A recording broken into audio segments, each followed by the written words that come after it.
Dance master Raghava Lawrence రాజకీయాల్లోకి రాబోతున్నారు. టీవీకేలో party చేరుతారని చెప్పి ఆయన పైన ప్రచారం జరుగుతోంది. విజయ్ స్థాపించిన టీవీకే పార్టీలో ఆయన సైతం చేరడమే కాకుండా రానున్న రోజుల్లో విజయ్ రాజీనామా చేసినటువంటి చోట తిరుచి ఈస్ట్ దగ్గర నుంచి ఉప ఎన్నికల్లో లారెన్స్ పోటీ చేస్తారనే టాక్ కూడా నడుస్తోంది. టీవీకేలోకి వెళ్తారనే ప్రచారం పైన ఆయన కూడా స్పందించారు. అయితే తనని చాలామంది ఫోన్ చేసి అడుగుతున్నారని, జర్నలిస్టులు, మీడియా వాళ్ళు అడుగుతున్నారని, నేను ఈ డీటెయిల్స్ అన్నీ కూడా మీకు 11వ తేదీన నేను ప్రకటన చేస్తాను అని చెప్పి రాఘవ లారెన్స్ ఒక పోస్ట్ కూడా పెట్టారు. ప్రస్తుతం నేను బెంజ్ షూటింగ్లో బిజీగా ఉన్నా, నా షెడ్యూల్ ఈ నెల 10తో ముగుస్తుంది. అమ్మ ఆశీస్సులతో నా జీవితానికి సంబంధించిన ముఖ్యమైన నిర్ణయం ఈ నెల 11న 9:30 సమయానికి ప్రకటిస్తాను.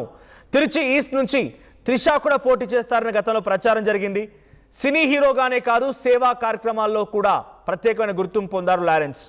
గుండె, కిడ్నీ తదితర అత్యవసర శస్త్రచికిత్సలకి సాయం అందిస్తూ ఉన్నారు. పేద పిల్లల కోసం, విద్యను అభ్యసించేటువంటి పిల్లల కోసం స్కాలర్షిప్లు, ఫీజులు కూడా చెల్లిస్తూ ఉన్నారు.